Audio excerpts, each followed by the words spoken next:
Hey guys, so this is probably the most interesting smokehouse you'll ever see. This is our backyard deck, and what happened was is that the deck was too big for our location.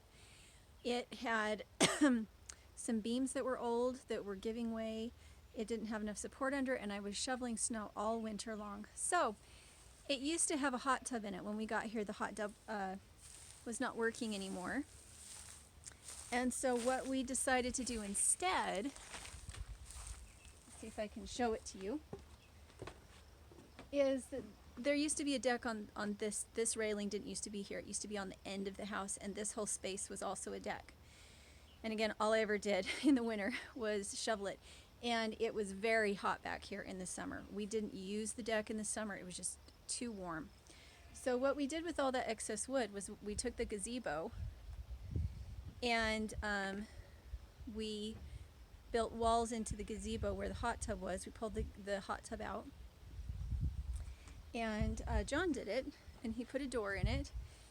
And I'm going to go ahead and show it to you. It hasn't been used since the renters have been here.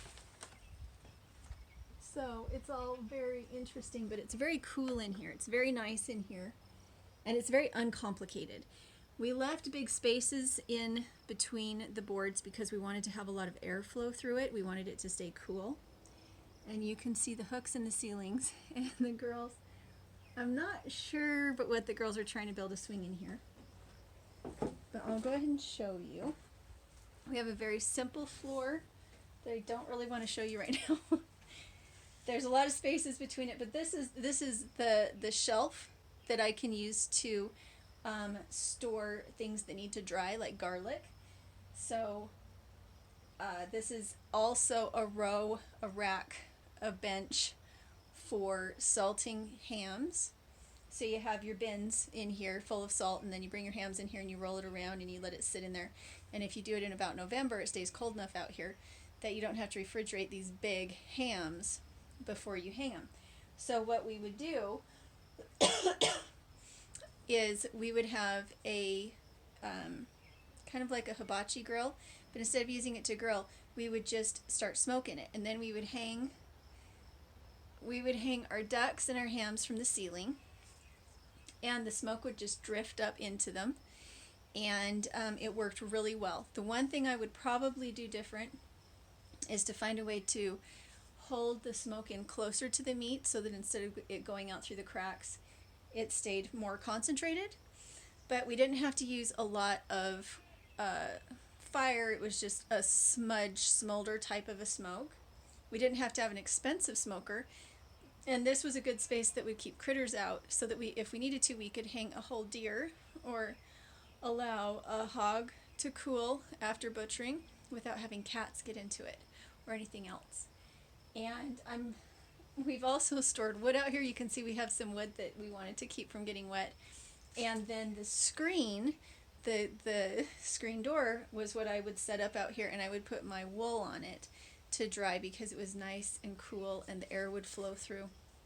So really this building is more of an all-purpose food storage preparation building, and it didn't cost us anything because all of the lumber came off the rest of the deck. It came from our bone pile to all intents and purposes.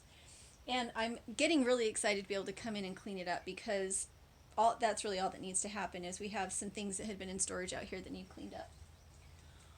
But that's how simple it can be. A smokehouse or a room where you hang large animals to dry out. It works really well here because our climate is very arid. And it worked really well for us. We had a lot of hams and a lot of ducks that we smoked out here. I don't know if we'll get to use it again before we rent or sell it, but if we do get to, I'll be really excited. But it's something that is close to my heart because John spent a lot of time putting it together, and he's not a carpenter, but as long as everything is square, you can take a lot of old things and turn them into something really cool and new. For instance, this part of the deck, before we took it apart to get everything ready to sell, was actually fenced in so that the goats could live underneath the deck in the winter and be close to the house, and that worked really well. Just using what we already had. A lot of times you can really do that and it works really well. when you don't have a lot of money, you can just retrofit. So hopefully that's encouraging to you guys. As I get it cleaned up, I'll show it to you a little bit more.